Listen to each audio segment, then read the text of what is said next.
वृंदावनेश्वरी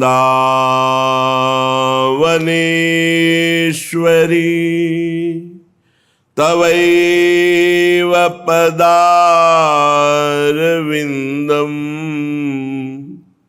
प्रेमामृतैकमकरंद रसौघपूर्णम् हृद्यर्पितं मधुपतेः स्मरतापमुग्रं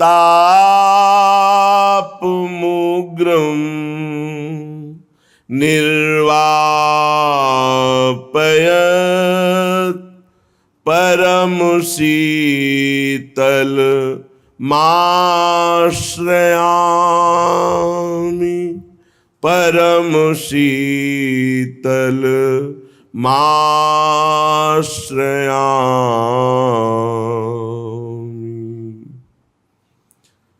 लाडली मेरी प्यारी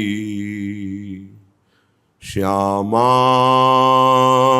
मेरी स्वामिनी,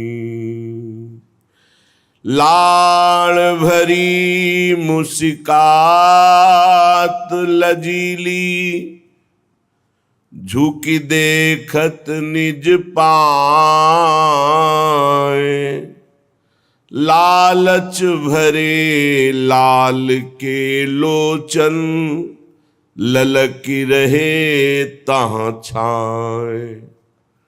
युगल बदन संगम अति सुंदर पद पंकज उर लाल, लालत ललित लाडली भोरी चूमी चूमी बलिजात।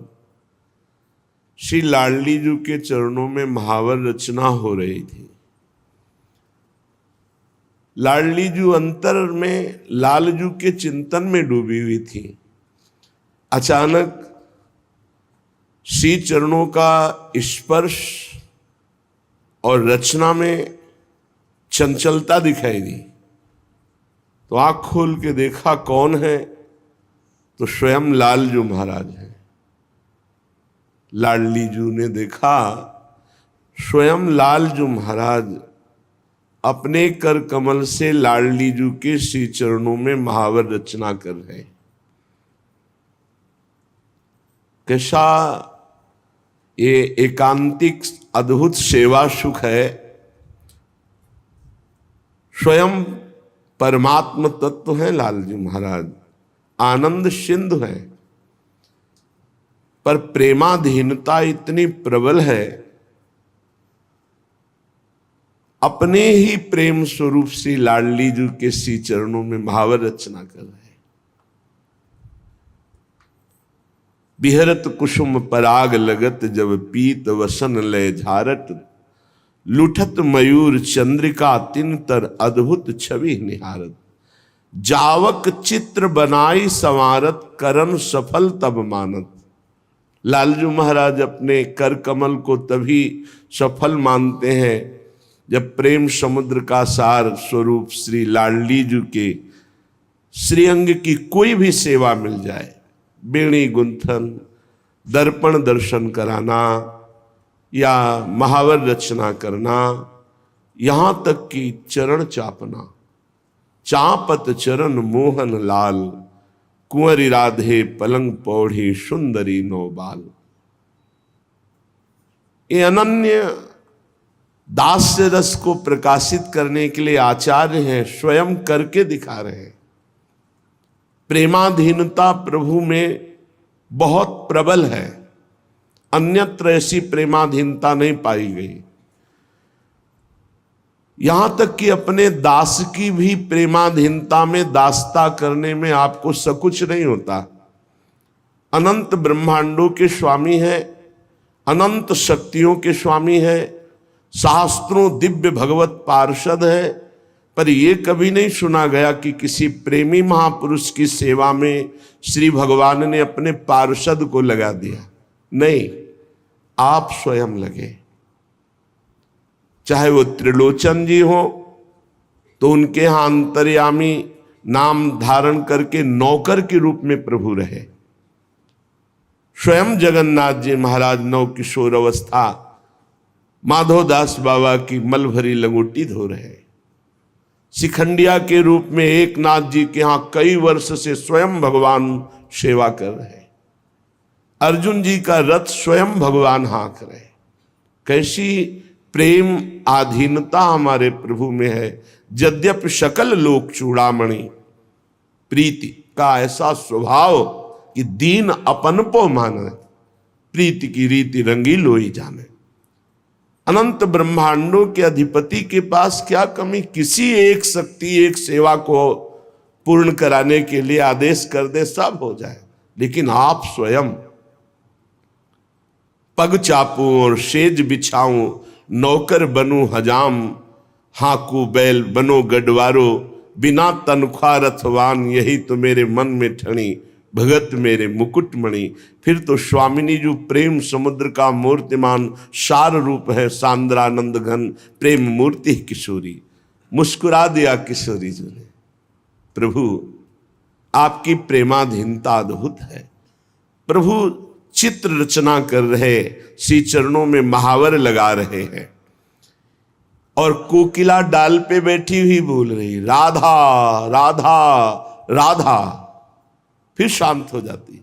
लालजू ने कोकिला से कहा बलि बलि जाऊं कोकिला तेरी,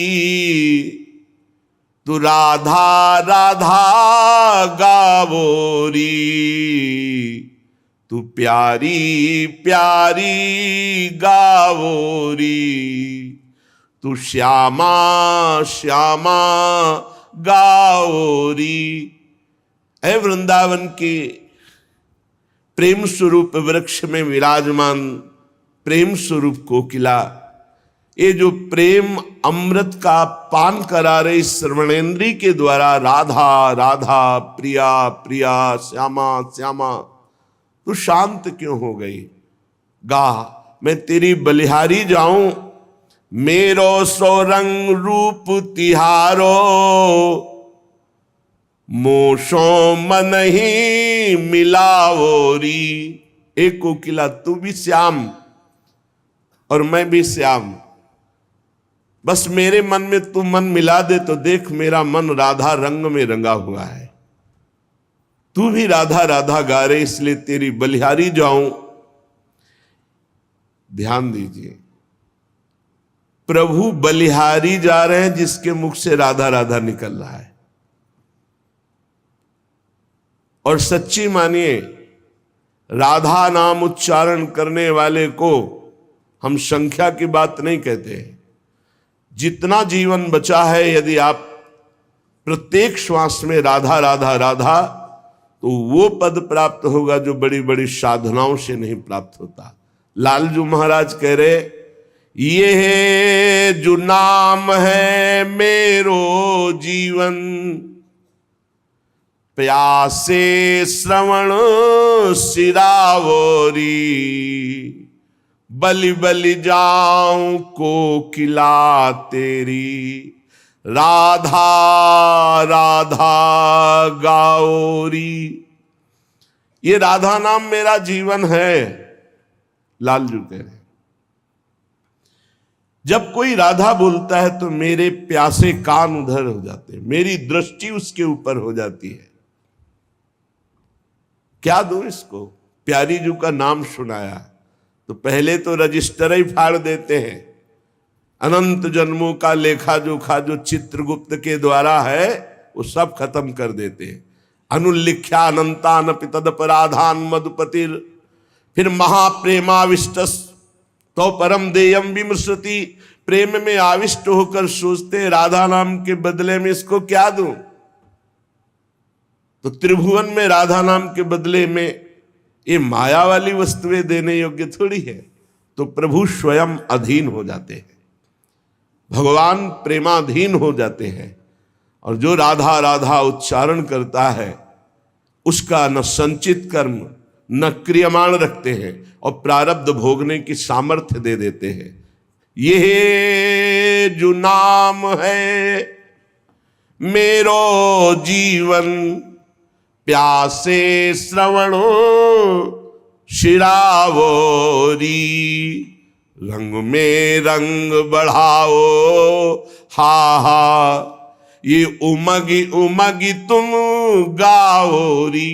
प्रेम रंग में और रंग चढ़ रहा है, कोकिला तू और जोर से बोल राधा राधा राधा राधा। तन मन प्राण निछावर तेरे, प्रभु कह रहे मैं अपना तन, अपना मन, अपना प्राण सब कुछ राधा नाम उच्चारण करने वाले के ऊपर बलिहार कर देता हूं, न्यौछावर कर देता हूं। अब न अधिक तरसावोरी, भोरी हित ये सुधा संजीवनी। ये राधा नाम सुधा रसम, ये संजीवनी मूरी है, ये अमृत रस है। बड़े भाग्यशाली हैं जिनके कान में ये राधा नाम पड़ता है, और उससे भी महान भाग्यशाली हैं जो हर समय राधा राधा ऐसा रटते हैं। भोरी हित ये सुधा संजीवनी, मेरो जीय जीवावरी। बलि बलि जाऊं कोकिला तेरी, राधा राधा गाओरी, राधा राधा गाओरी।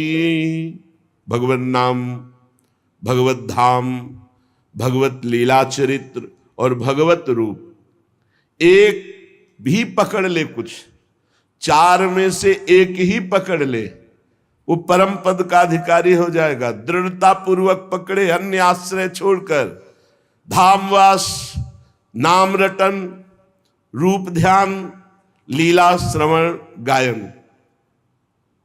कल प्रसंग चल रहा था, श्री देवर्षि नारद जी भक्ति तरुणी और ज्ञान वैराग्य वृद्ध, उनकी वृद्धावस्था दूर करने के लिए देवर्षि नारद जी ने वेदांत ध्वनि, वेद ध्वनि, गीता गायन, कोई प्रभाव नहीं पड़ा। आकाशवाणी हुई कि आपको इनके वृद्धावस्था के दूर करने का उपाय संत शिरोमणि जन बताएंगे। वो महान सत्कर्म का अनुष्ठान करोगे तो ये यौवन अवस्था को प्राप्त हो जाएंगे। गूढ़ आकाशवाणी, बहुत जगह संत महापुरुषों के पास देवर्षि नारद जी गए। जब बात रखी कि ज्ञान और वैराग्य की वृद्धावस्था कैसे जाए, हमने वेद ध्वनि सुनाई, वेदांत घोष किया, गीता पाठ सुनाया, तो कुछ संत जनों ने कहा कि अब तो असंभव है। जब इस पर भी ज्ञान वैराग्य नहीं जगे तो कोई और उपाय नहीं हो। आप जैसे समर्थ महात्मा और वेद वेदांत और गीता पाठ के बाद भी ज्ञान वैराग्य यौवन नहीं हुए तो कोई उपाय नहीं। लेकिन आकाशवाणी ने कहा था कि संत शिरोमणि जन वह उपाय बताएंगे। देवर्षि नारद जी खोजते ही रहे। अचानक सनकादि मिले। देवर्षि नारद जी ने मन में विचार किया कि बद्रिकाश्रम में जाकर तप करूंगा और तप के द्वारा ज्ञान वैराग्य को स्वस्थ करूंगा। पर सनकादि मिल गए, सनक सनंदन सनातन सनत कुमार जी। उन्होंने कहा आप जैसे महात्मा का चिंतातुर और खिन्न देखना जरूर कोई विशेष बात है, नहीं तो जो भगवद आश्रित है वो तो मुख प्रसन्न तन तेज विराजा। मुख में प्रसन्नता और तन में तेज, आप में खिन्नता और चिंता दिखाई दे रही। जरूर परहित की भावना से कोई विशेष कार्य में आपका चित्त उदास हुआ है। बताया कि भक्ति यौवन और उनके पुत्र ज्ञान वैराग्य ये वयोवृद्ध और दासी मुक्ति तो क्षीण ही जैसी हो गई, कलिकाल का इतना प्रचंड प्रभाव, वो तो भगवत धाम चली गई। हम कैसे ज्ञान वैराग्य को पुष्टता प्रदान कर सके? शनकादि ने कहा, भगवान के लीला चरित्रों के गायन में, श्रवण में इतनी सामर्थ्य है कि ज्ञान, वैराग्य, भक्ति, मुक्ति सबको पुष्ट कर देंगे। और संपूर्ण भगवान की ज्ञान सिद्धांत, वैराग्य महिमा, भक्ति महिमा, तत्वबोध सब कुछ विराजमान है श्रीमद् भागवत में। अगर श्रीमद् भागवत का अनुष्ठान हो तो निश्चित भक्ति, ज्ञान, वैराग्य, मुक्ति सबको पुष्टता मिल जाएगी। और आप भी तो उस विषय के ज्ञाता हैं। सनकादि ने देवर्षि नारद जी से कहा, क्योंकि जब व्यास देव जी चिंतातुर थे तो आपने चतुश्लोकी भागवत का गान करके उनकी चिंता को मिटाया। आपको संशय नहीं करना चाहिए, भगवत लीला गायन से निश्चित ज्ञान वैराग्य पुष्ट हो जाएंगे। अब तो निश्चय हो गया कि भगवत लीला गायन शनकादि करेंगे। स्थान का निश्चय हुआ हरिद्वार आनंद घाट। सिद्धों ने चर्चा पूरे विश्व में फैला दी। बड़े बड़े महापुरुष जो भगवत लीला कथा अनुरागी,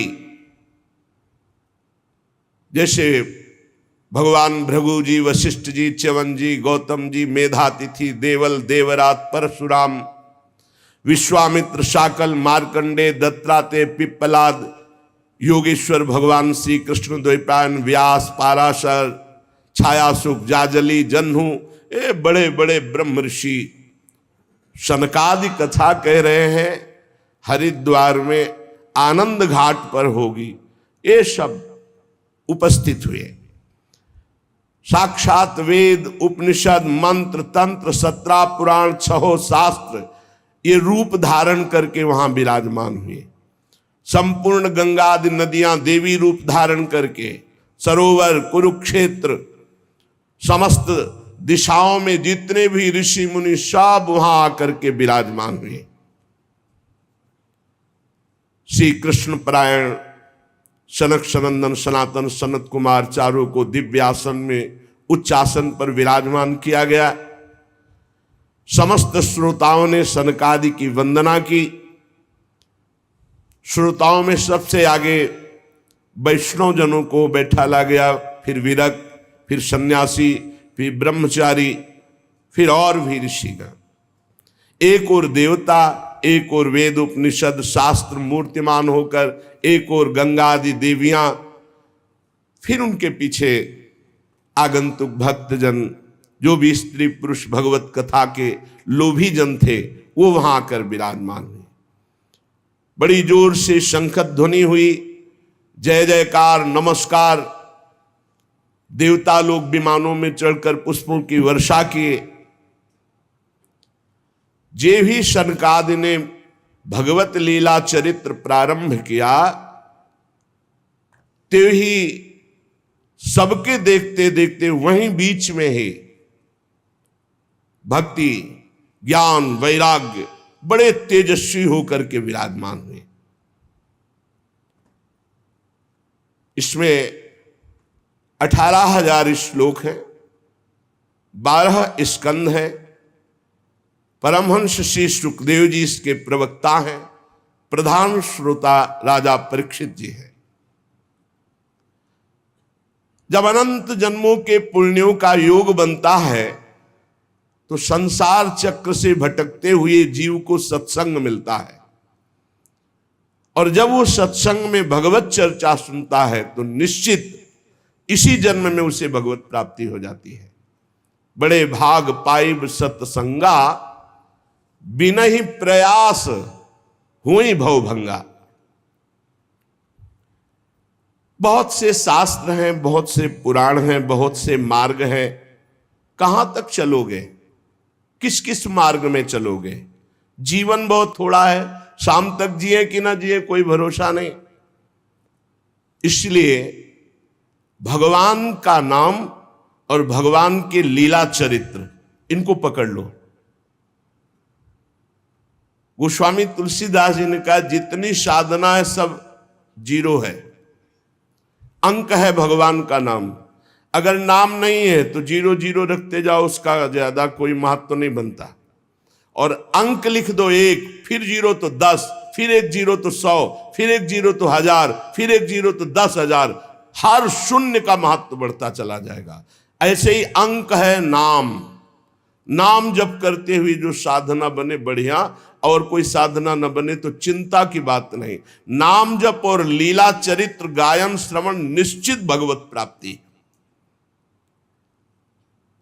जिसके घर में रोज नाम कीर्तन होता है और थोड़ी ही देर सही, आधा घंटे ही सही, भगवत चर्चा होती है, भगवान की लीलाओं का गायन होता है, वो घर घर नहीं रहता, वो तीर्थ हो जाता है। उस घर के सारे पाप नष्ट हो जाते हैं। कल आपने सुना था, जो कंठी धारण किए हैं, तिलक लगाए हैं, नाम जप करता है, भगवान की चर्चा सुनता है, भगवान का शरणागत है, भूत प्रेत पिशाच राक्षस यमदूत कोई भी उसे नहीं सता सकता है। इतनी सामर्थ्य शरणागति पे है, भगवत चिन्हों को धारण करने से है। हजारों अश्वमेध यज्ञ, सैकड़ों वाजपेयी यज्ञ, इनका फल एक तरफ, और जो पूरी की पूरी श्रीमद् भागवत 18,000 श्लोक सुन ले, तो उस श्रीमद् भागवत के फल की श्रवण की समानता ये हजारों अश्वमेध और सैकड़ों वाजपेयी यज्ञ नहीं कर सकते हैं। क्यों? क्योंकि भागवत सुनने वाला सीधे भगवत धाम जाएगा, और यज्ञ भोक्ता स्वर्ग को भोगने के बाद फिर यही मृत्यु लोक में आएगा। हे तपोधनो, जब तक मन लगाकर भगवान की चर्चा नहीं सुनी जाती, तभी तक हमारे मन में पाप रहते हैं, शरीर में पाप रहते हैं। और जब हम मन लगाकर भगवान की चर्चा सुनते हैं तो हमारे मन में निष्पाप निर्मलता आ जाती है, और निर्मल मन में भगवान का वास है। निर्मल मन जन सो मोहि पावा, मोहि कपट छल छिद्र न भावा। गंगा जी स्नान करने से वाह्य पवित्रता फिर धीरे धीरे मानसिक पवित्रता की तरफ गति होती है। लेकिन यदि भगवत लीला चरित्र सुना जाए तो वाह्य और आंतरिक दोनों पवित्रता हो जाती है। भगवान नाम जप किया जाए, भगवत लीला चरित्र सुना जाए तो सवाभ्यंतर शुचि, वो बाह्य और अभ्यंतर दोनों से पावन हो जाता है। इसलिए श्री कृष्ण लीला कथा अमृत की समानता न गंगा, न गया, न काशी, न पुष्कर, न प्रयाग कोई नहीं कर सकता। जिसको इसी जन्म में भगवत प्राप्ति की इच्छा है तो एक श्लोक ही सही, एक श्लोक ही गायन करे, कोई भी एक श्लोक याद कर ले। ये श्रीमद् भागवत का ही श्लोक है। कृष्णाय वासुदेवाय हरये परमात्मने प्रणत क्लेश नाशाय गोविंदाय नमो नमः। एक श्लोक अगर रोज गाया जाए जीवन में तो उसकी दुर्गति नहीं होगी। एक श्लोक, या तस्मात् शास्त्रम प्रमाणम। अगर आधा श्लोक भी उच्चारण कर दे तो निष्पाप रहेगा पूरे जीवन। जो प्रणव का जप करता है, गायत्री अनुष्ठान करता है, पुरुष सूक्त गायन करता है, वेदों का स्वाध्याय करता है, द्वादशाक्षर मंत्र जप करता है, भगवान सूर्य की आराधना करता है, प्रयागराज में संगम में स्नान करता है, संवत्सर रूप काल, ब्रह्म ऋषि, अग्निहोत्र, गौ सेवा, द्वादशी तिथि, तुलसी सेवन, बसंत ऋतु, ये सब जो, और एक भगवान का नाम जप करके लीला चरित्र, सब महान हो गए। बुद्धिमान वही है कि ये जन्म हमारा व्यर्थ न जाने पावे, सनकादि कहते हैं। जो पुरुष अहर्निश भगवान का नाम जप करता है, अहर्निश निरंतर महिमा है। जो अहरनिश निरंतर तैल धारावत अखंड चिंतन में चल रहा है नाम, और जहां भगवान की चर्चा होती जैसे प्यासा आदमी दौड़ के जाता है, बावरों सो रस में फिरे खोजत नेह की बात, बावरा में कहां भगवत चर्चा हो रही, और जाके वहां शांत एक चित्त होकर बैठकर भगवत चर्चा सुनता है। तो कह रहे जन्म कोटि कृतम पापम नश्यते नात्र संशया, करोड़ों जन्मों के पाप उसके नष्ट हो जाते, इसमें कोई संशय ना करे। जो नित्य भगवान की लीला कथा सुनता है, नित्य भगवान का नाम जप करता है, श्री तुलसी जी को जल चढ़ाता है, वैष्णव जनों की सेवा करता है, उसको परम पद दुर्लभ नहीं है, सुलभ है। जो पुरुष पधारने जा रहा हो, शरीर पूरा हो रहा हो, उस समय नाम कीर्तन, उस समय भगवान के लीला चरित्रों के 2-4 अध्याय गान कर दे, निश्चित वो भगवान के धाम को जाएगा, निश्चित। ये करना चाहिए। अपना कोई परिचय हो या ना हो, किसी का शरीर छूट रहा है तो नाम कीर्तन शुरू कर दो। अगर आपको आता है तो संस्कृत या हिंदी से भगवान के पावन चरित्र जो गाए गए हैं, 2-4 अध्याय रास पंचाध्यायी के भगवत लीला के सुना दो, अवश्य अवश्य उसे भगवत प्राप्ति हो जाएगी। इस सनक सनंदन सनातन सनत कुमार जी कह रहे हैं। जो धनी मानी जन है, यदि वे स्वर्ण का सिंहासन बनाकर उसमें श्रीमद् भागवत ग्रंथ विराजमान करके किसी वैष्णव को दान कर दे तो उन्हें भगवान का सायुज्य मोक्ष प्राप्त होता है, सायुज्य पदवी प्राप्त होती है। जिस दुष्ट ने अपनी सारी आयु में कभी ना नाम जप किया है, न कभी लीला कथा सुनी, कोई भागवतिक कार्य नहीं किया, तो उसका जीवन व्यर्थ चला गया। संसार के भोगों का बोझा ढोते हुए, भोगों को भोगते हुए उसका व्यर्थ जीवन गया। व्यर्थ में माता ने प्रसव किया, उसका यहां मृत्युलोक में मानव शरीर धारण करना व्यर्थ हो गया। वो मुर्दा है जो भगवान का नाम जप नहीं करता, वो मुर्दा है जो भगवान की लीला कथा नहीं सुनता। वो भार स्वरूप है पृथ्वी में, पशु तुल्य है, धिक्कार है। सनकादि जन कह रहे, धिक्तम नरम पशु समम भूय भार रूपमेवं वदंति दिव्य देव समाज मुख्या।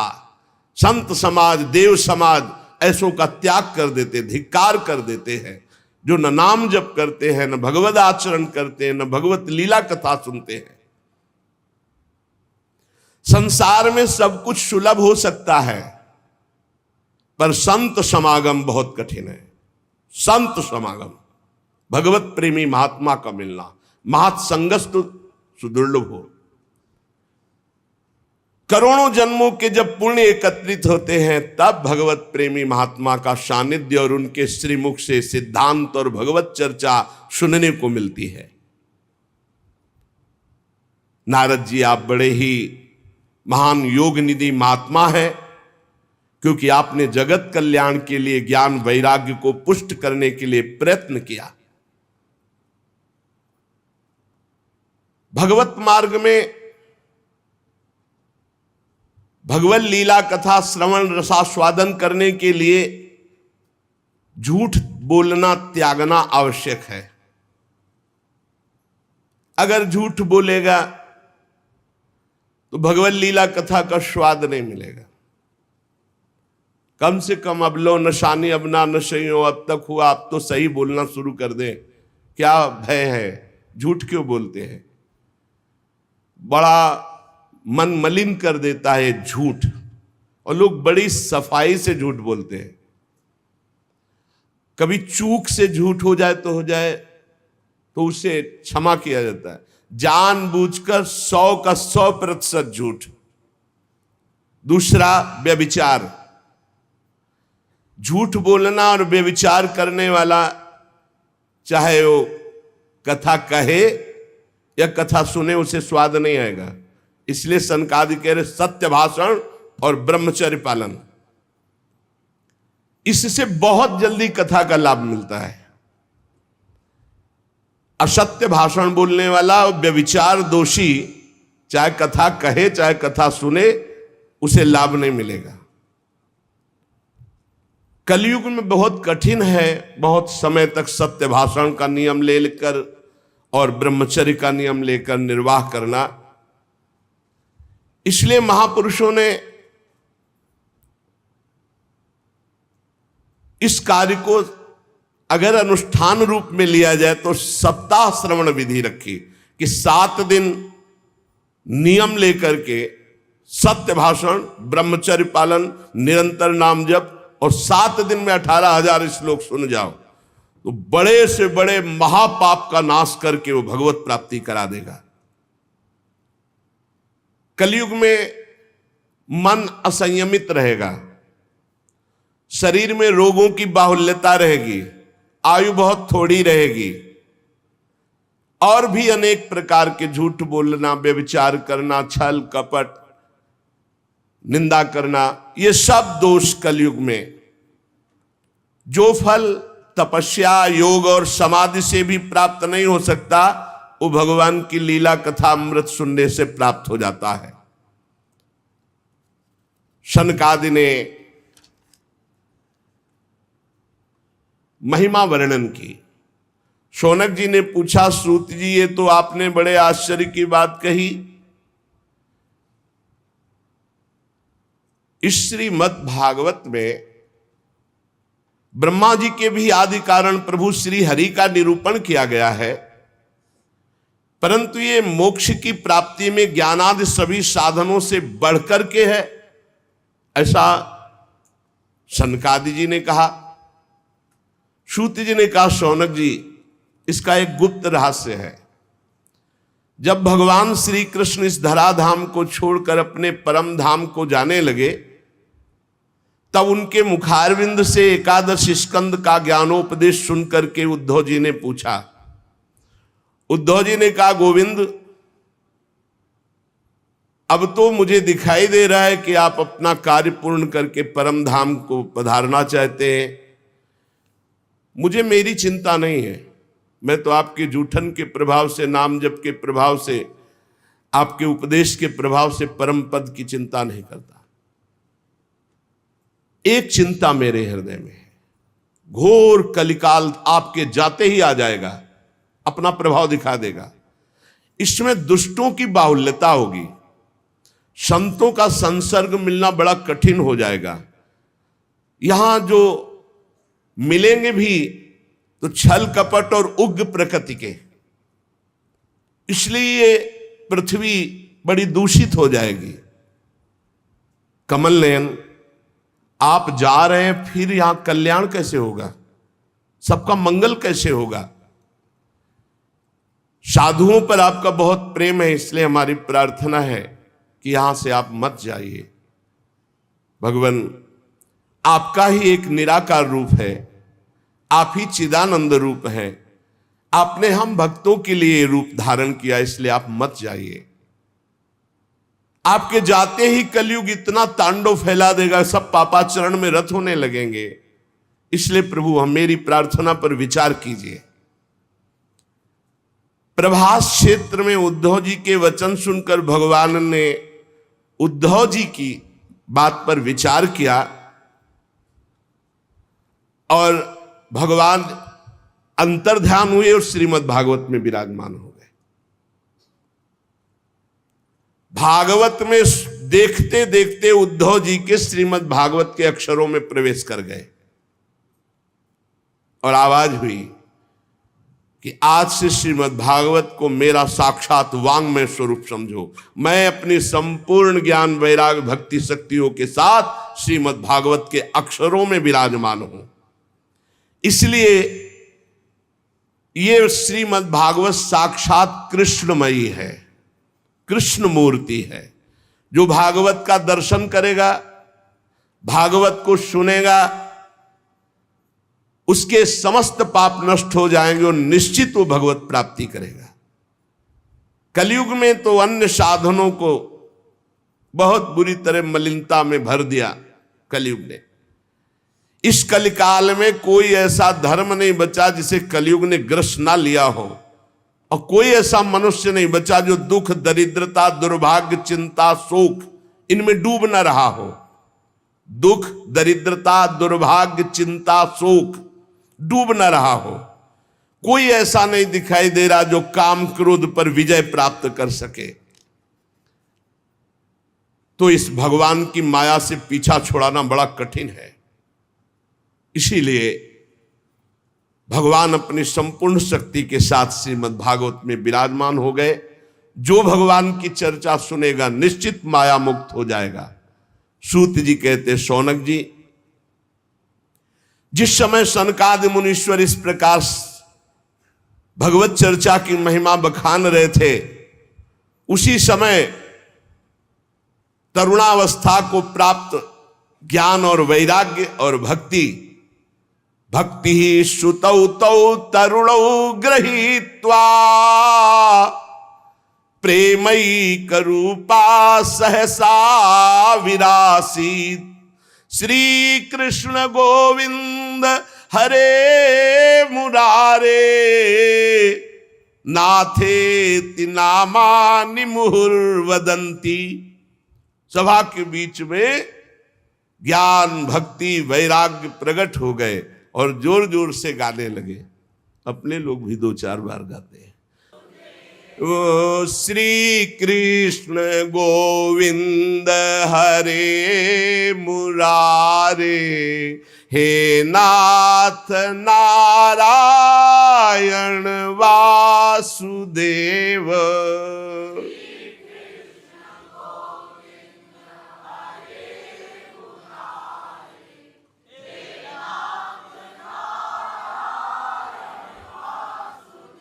हे नाथ नारायण वासुदेव, हे नाथ नारायण वासुदेव,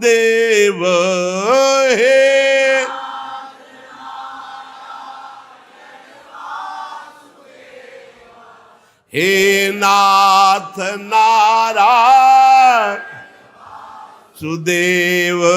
श्री कृष्ण गोविंद हरे मुरारे, हे नाथ नारायण वासुदेव। श्री कृष्ण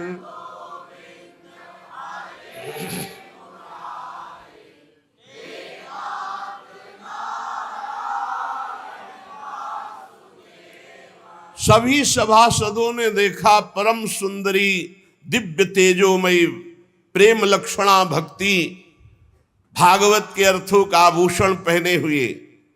सब मुनिजन आश्चर्य हो, यह ऐसा तेजमय स्वरूप ज्ञान, वैराग्य, भक्ति का।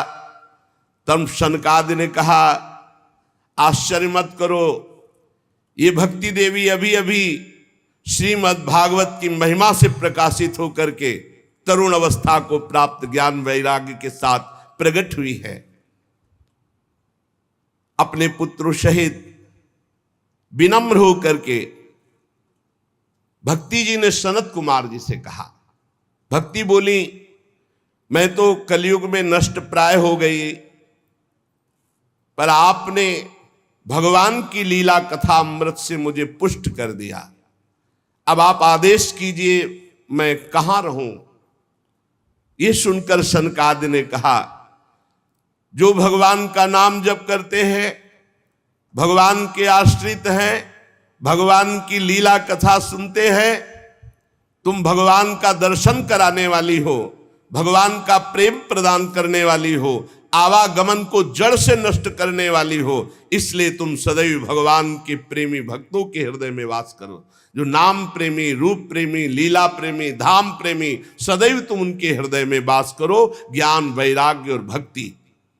ये कलयुग भले किसी को दूषित कर दे, लेकिन जिसके हृदय में हे भक्ति महारानी तुम ज्ञान वैराग्य के साथ विराजमान रहोगी, ये दृष्टि भी नहीं डाल सकता उन पुरुषों पर।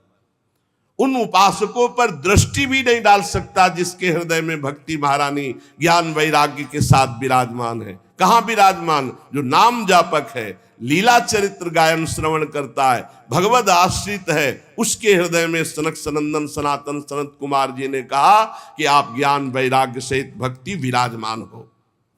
भक्ति ने जे ही आज्ञा पाई तो जितने कथा में विराजमान थे सबके हृदय में विराजमान हो गए।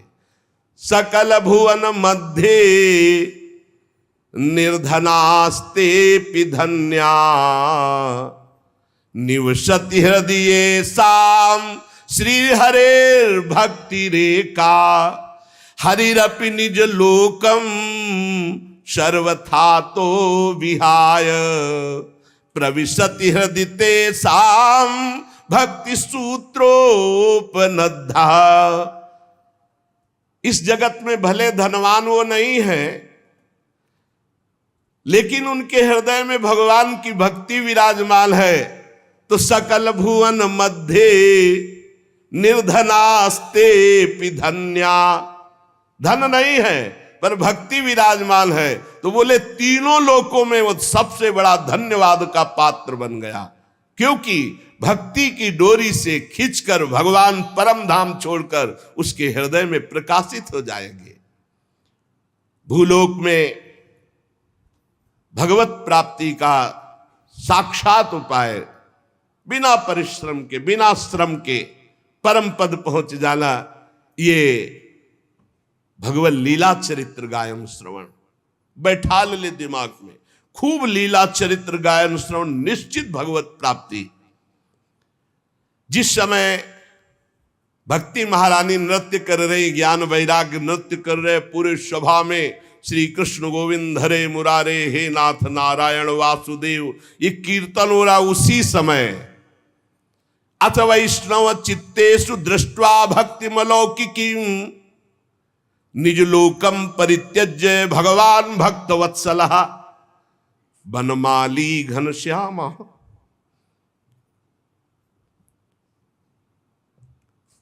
पीतवासा मनोहरः कांची कलाप रुचिरो लसन मुकुट कुंडलः त्रिभंग ललितश्चारु कौस्तुभेन विराजितः कोटि मनमथ लावण्यो हरिचंदन चर्चितः परमानंद चिन्मूर्ति मधुरो मुरलीधरः आविवेश सुभक्तानां हृदयान्यमलानि च।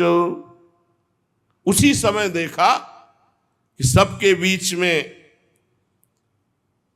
सी चरणों तक लटकती हुई बनमाला, सिर पर मोर मुकुट, कानों में कुंडल, ललित त्रिभंगी, अधरों पर वंशी, नेत्रों में करुणा, वक्षास्थल में कौस्तुभ मणि, श्रीअंगों में हरिचंदन चर्चित। क्या सुंदर रूप, मानो करोड़ कामदेवों की रूप माधुरी को छीन लिया गया हो। परमानंद चिन्मूर्ति,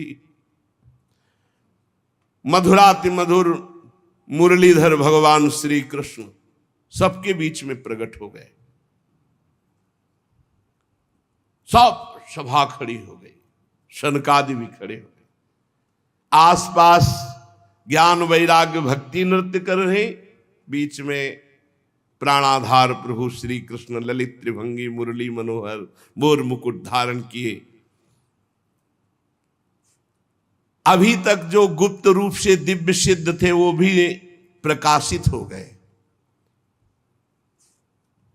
बड़े बड़े भगवान के निज पार्षद लीला परिकर उद्धव आदि प्रहलाद, ये जो बड़े बड़े महापुरुष थे ये सब प्रकट हो गए। अब तो अद्भुत नृत्य हुआ। ज्ञान भक्ति वैराग्य सनकादि प्रहलाद नारद आदि तो वहां विराजमान ही है, उद्धव आदि, ये सब गुप्त प्रकट सब महापुरुष भगवत पार्षद ज्ञान वैराग्य भक्ति भी नृत्य कर रहे हैं। सब नृत्य जय हो जय हो। बीच में नटनागर मुरली मनोहर ललित त्रिभंगी प्रभु, कैसा अद्भुत। तदा जय जया रावो रस पुष्टिर लौकिकी चूर्ण प्रसून वृष्टिश्च मुहु शंखरवोप्यभूत। कोई शंख ध्वनि कर रहा है, कोई जय हो, ऐसे भगवान ललित त्रिभंगी सबको सुख देते हुए विराजमान। सब बड़े बड़े महात्मा आसपास जय जयकार, नमः नमः, नमो नमः, शंख ध्वनि, पुष्प वर्षा, जय जय। कितना अद्भुत सुख! ऐसा रस प्रवाह बह चला कि कोई भी ऐसा नहीं था जो देह सुधि का विस्मरण करके भगवदानंद में ना डूबा हो। देह गेहात्म विस्मृति ही तत्सभा संस्थिताम नाच। देह गेहात्म विस्मृति, कोई ऐसा सभा में नहीं बचा जो देह भाव से ऊपर न उठ गया हो। सबको देह गे की विस्मृति, एकमात्र भगवदानंद। ऐसी तन्मयता देख करके नारद जी ने कहा, मुनीश्वर गण, आज मैंने भगवान की चर्चा की महिमा देख ली। भगवान ने स्वयं कहा, मद भक्ता यत्र गायंती तत्तिष्ठामि नारद। मेरे भक्त मेरे पावन चरित्रों का गायन करते वहां मैं विराजमान रहता हूं। प्रमाण दे दिया भगवान स्वयं प्रकट होकर। इसमें संदेह नहीं कि कलिकाल में चित्त की शुद्धि के लिए भगवान की लीला कथा से बढ़कर और कोई साधन नहीं है। मुनिवर, आप लोग बड़े कृपालु हो, जो संसार के कल्याण के विचार करके बिल्कुल अद्भुत सरल मार्ग निकाला, जिससे सब लोग सुनकर भगवान को प्राप्त कर सकते हैं। शनक आदि ने कहा कि जो लोग सदा पापरत रहते हैं, दुराचारी हैं, वेद के विरुद्ध मार्ग में चलते हैं, जो कामी हैं, क्रोध से जलते रहते हैं, कुटिल हैं, ऐसों को भी भगवत चर्चा भगवान की प्राप्ति करा देगी। जो सत्य कभी बोले ही नहीं, सत्य से चित हैं, सत्येन हीना पितृमात्र दूषकास तृष्णा कुलाश्चाश्रम धर्म वर्जिता ये दंभिका मत्सरणोपि हिंसका। जो माता पिता की निंदा करने वाले, माता पिता को कटुवचन बोलने वाले, माता पिता को दंड देने वाले, ये घोर नरकों को जाते हैं।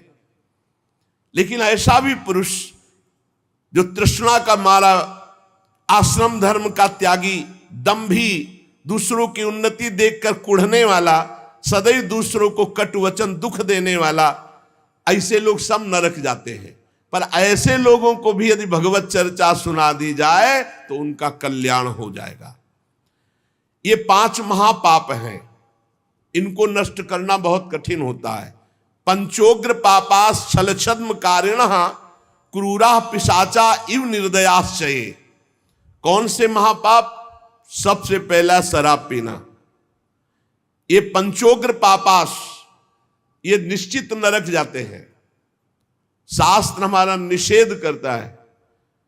जिनके कानों में आवाज पड़ रही हो, प्रार्थना है आज से शराब पीना छोड़ देना। वैसे बहुत लोग छोड़ चुके, लेकिन जिनको भी अभी लग रहा हो तो कि हमारा सुख बढ़ेगा इससे, तो ध्यान दीजिए। पंचोग्र पापा ये तुम्हारा नाश कर देंगे। 5 महापाप है। पहला है मदिरापान, शराब पीना, और दूसरा है ब्रह्म ऋषि की हत्या कर देना, तीसरा है किसी के स्वर्ण की चोरी कर लेना, चौथा है दूसरे की पत्नी के साथ व्यभिचार करना, गुरु पत्नी गामी, गुरु की पत्नी के साथ व्यभिचार करना, और 5वां है विश्वासघात कर देना। ये 5 महापाप हैं जिनको नरक में भोगने पर भी वो पूर्ण सफाई नहीं होती, फिर यहां दुर्गति योनियों को प्राप्त होते हैं जहां महान कष्ट मिलता है। ऐसे 5 महापाप करने वाले, मदिरापान, ब्रह्म ऋषि की हत्या करने वाला, स्वर्ण की चोरी करने वाला, गुरु पत्नीगामी, पराई स्त्री से व्यभिचार करने वाला और विश्वासघाती, ये 5 महापाप हैं जो नरक भोगना पड़ता है।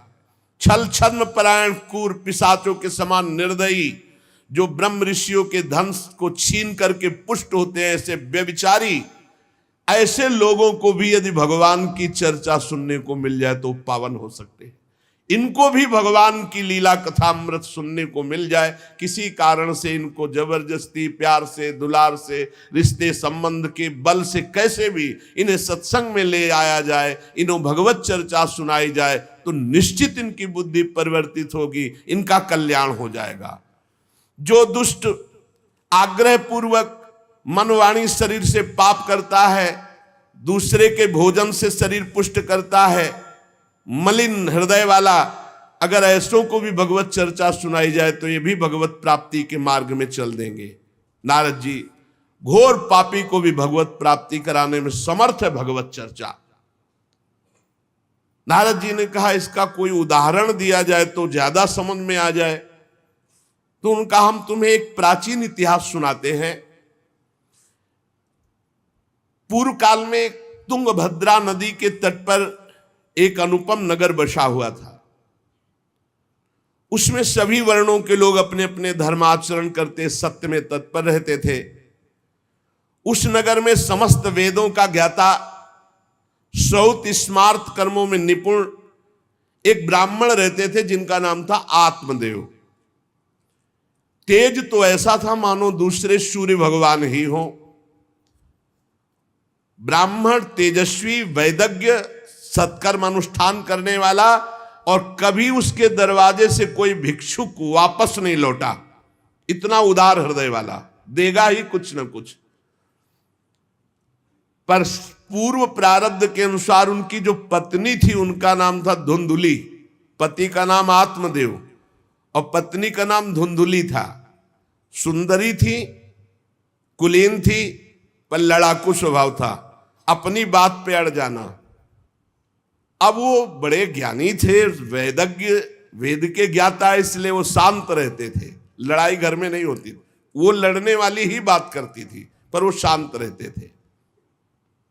जब घर में नहीं होती तो पड़ोसी से जाके भिड़ना, जरा जरा से कारण में। क्रूर स्वभाव, बकवादी स्वभाव, गृह कार्य में निपुण लेकिन कंजूस और झगड़ालू, प्रारब्ध है। भोग विलास की कमी नहीं थी, खूब संपत्ति थी, घर बढ़िया सुंदर, परंतु सुख नहीं था। क्योंकि जब आत्मदेव घर में आते तो बस उपद्रव, लड़ाई झगड़ा, सब बड़ा नरक समझो। जिसकी घर में अशांति हो, झगड़ा होता, बड़ा नरक है। चैन से नमक रोटी खाए, प्यार से जीवे तो गृहस्थी धन्य। और खूब बढ़िया सब व्यवस्थाएं हैं, पर कलह, अशांति, मन नहीं मिल रहा एक दूसरे, ये बहुत धीरे धीरे अवस्था डल गई। कोई संतान ही नहीं हुई। बड़े बड़े पुण्य कर्म किए, खूब दान पुण्य किया, लेकिन संतान नहीं हुई। अब वो ब्राह्मण बड़े चिंतातुर हुए आत्मदेव की, जिसके संतान न हो तो फिर उसको पिंडदान कौन करेगा। गृहस्थी में विचार होता, कुल परंपरागत चलाने वाला तो कोई होना चाहिए। अब वो बड़े चिंतातुर हुए, हर उपाय करके हार गए थे। तो एक दिन उनके मन में आया कि एकांत जंगल में चलते हैं और अपने प्राणों को त्याग देते हैं। क्योंकि घर में जाओ तो कलह है, ना कोई संतान है। अब क्या सब कुछ करके देख लिया, बुढ़ापा आ रहा है, पुत्र तो हुआ नहीं, तो कम से कम पुत्र होता तो कुल परंपरा चलाने, अब क्या। वो ऐसी भावना में थे कि जीवन व्यर्थ है, जंगल को चल दिए। उधर एक सरोवर में प्यास बुझाने के लिए एक महान संत आ रहे थे। जब कोई धर्मात्मा पुरुष दुखी होता है तो भगवान अव्यक्त रूप से संतों से मिला देते हैं। वो सन्यासी महात्मा थे।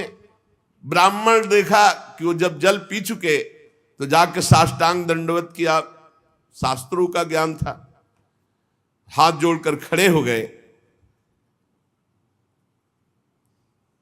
तो कथम रोदसी विप्रत्वम काते चिंता बलियसी वदत्वम संवत सत्वरम मह्यम स्वस्य दुखस्य कारणम।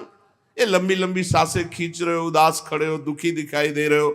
देखने से तो लगता है कि तुम ब्राह्मण हो, क्योंकि तेजस्वी हो, क्या चिंता है तुम्हारी जो तुम जल्दी जल्दी श्वासें खींच रहे हो लंबी और दुख प्रकट कर रहे हो। ब्राह्मण ने कहा महाराज आखिरी उपाय आप हैं। वैसे तो मैं बताऊं अपने जीवन से निराश हो चुका हूं, आपको देखा तो आशा बन गई। पूर्व जन्म का कौन सा प्रारब्ध मुझे पता नहीं, पर संतान योग नहीं।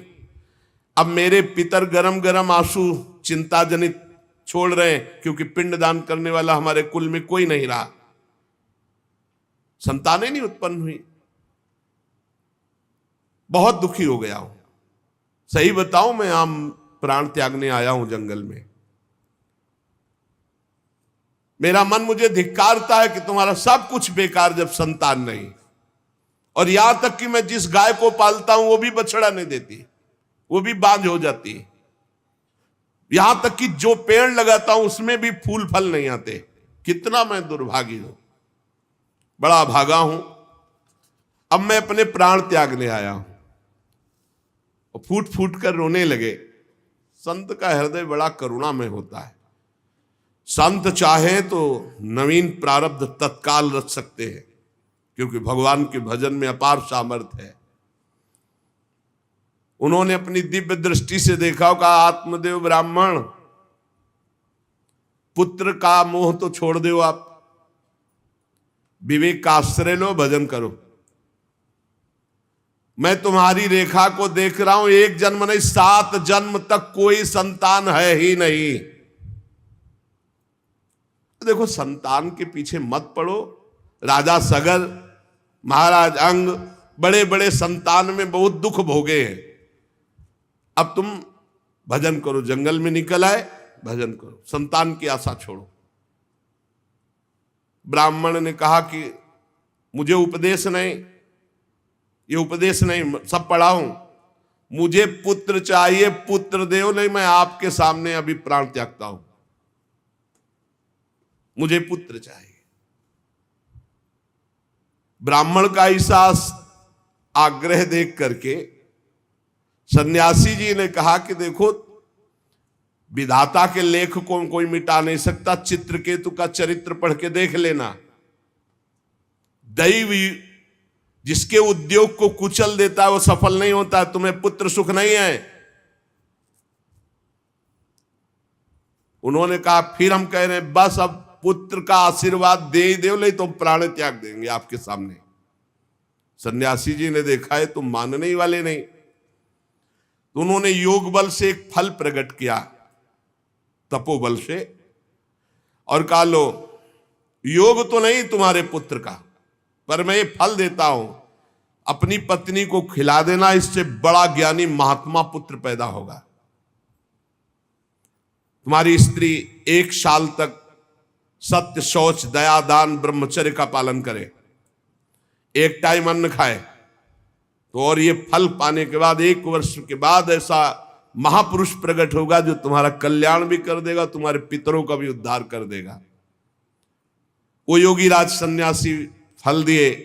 अब तो आत्मदेव बड़े प्रसन्न हुए क्योंकि कामना पूर्ण हो गई। फल लेकर आए धुंधुली, उनकी पत्नी थी जो लड़ाकू स्वभाव की, बड़ा क्रूर स्वभाव, दुष्ट स्वभाव, वैसे ही क्रूर स्वभाव था। आके कहा हो भाग्य एक सन्यासी मिले, वो फल दिए, और उन्होंने नियम बताया है कि 1 साल तक सत्य बोलोगी, पवित्र रहोगी, दूसरों को दान करोगी, एक समय तुम अन्न खाओगी, और बहुत शुद्ध स्वभाव वाला महात्मा बालक पैदा होगा, ये फल खा लो। तो उन्होंने कहा कि फल तुरंत थोड़ी खाया जाता, नहा धो के बड़े पवित्रता से खाया जाता, लाओ और जाओ, आप निश्चिंत रहो। बोलने अगर हमारे सामने पाल, तुम्हें विश्वास नहीं, वो डरते भी थे, घर के बाहर हो गए। अब वो कुटिल स्वभाव की थी, क्रूर स्वभाव की। उन्होंने अपनी बहन को बुलाया और रो रो के कहने लगी कि बहन मुझे बड़ी चिंता हो गई, समस्या आ गई। क्या? बोले पंडित जी जो ये फल लाए हैं, फल से गर्भ रह जाएगा। पहले तो नियम बता गए हैं कि 1 साल तक झूठ नहीं बोलना, पवित्र रहना है, और दूसरों को दान देना, एक समय अन्न खाना है। अब हम तो बड़ी भयभीत हैं कि जब पेट में गर्भ बढ़ेगा तो भोजन कम हो जाएगा, पेट बढ़ेगा तो भोजन कम हो जाएगा। ये तो मैंने कर नहीं सकती, क्योंकि 3 बार तो हमको अच्छा भोजन चाहिए, पंडित जी का 1 बार खाना, ये तो हो नहीं सकता। अच्छा, गर्भ बढ़ा, पेट बढ़ा, खाया पिया जाएगा नहीं, बहुत परेशानी उसमें लगेगी। और कहीं दैववश से अगर डाकू आ गए तो भाग भी नहीं पाऊंगी। चलो डाकू ना आए, कहीं आग लग गई घर में, तब तो हम जल के मरी जाएंगे, क्योंकि गर्भ पेट में, ये तो हमसे नहीं। और फिर गर्भ निकलते समय सुना बहुत कष्ट होता है, ये सब हमसे नहीं होने वाला। देखो, एक क्रूर स्वभाव की नकारात्मक सोच।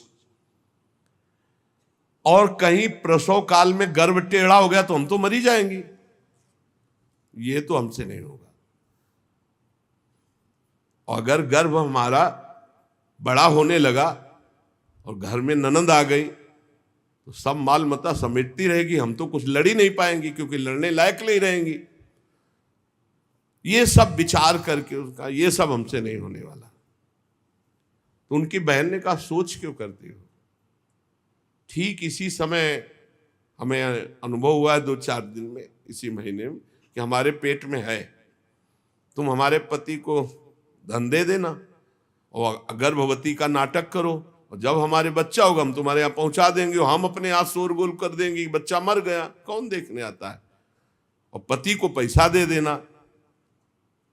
हाँ, ये तो बढ़िया बात रही, बढ़िया विधान बन गया, जैसे को तैसे मिले तो बढ़िया विधान बन गया। तू गर्भवती का नाटक कर आज से कि फल पा लिया और मैं गर्भवती हो गई, मैं अपने बालक को मरा घोषित कर दूंगी, और ये जो फल लाए हैं इसकी परीक्षा के लिए जो गऊ है उसको पवा दो। जैसा उनकी बहन ने कहा था वैसे धुंधुली ने सब कर दिया। देख लो, कहा था स्वामी जी ने तुम्हारे 7 जन्म बालक नहीं, तो देखो बुद्धि कैसी खराब हुई, गाय को पवा दी। अब जब उसकी बहन के पुत्र हुआ तब तक वो कपड़ा वपड़ा पेट में लगा के नाटक करती रही होगी कि हमारे गर्भ है। फिर एकदम घोषणा कर दी जब वो पुत्र रातों रात पहुंच गया कि हमारे संतान हो गई। उसके पिता को अच्छा धन दे दिया, वो धुंधुली को ला करके बहन का बेटा दे दिया। आत्मदेव तो बहुत आनंद हो गए, जान न जाए नारी गति भाई, उनको क्या पता कि घर में क्या रहस्य हुआ। वो तो बहुत सुखी हो गए कि संत भगवान के द्वारा दिए हुए फल से हमारे पुत्र हो गया। बड़ा आनंद, बड़ा उत्सव मनाया, बालक के जात कर्म संस्कार कराए, खूब दान पुण्य किया, मांगलिक कृत्य किए। धुंधुली ने अपने पति से कहा कि पता नहीं क्या कारण मेरे वक्षा स्थल में दूध तो है नहीं,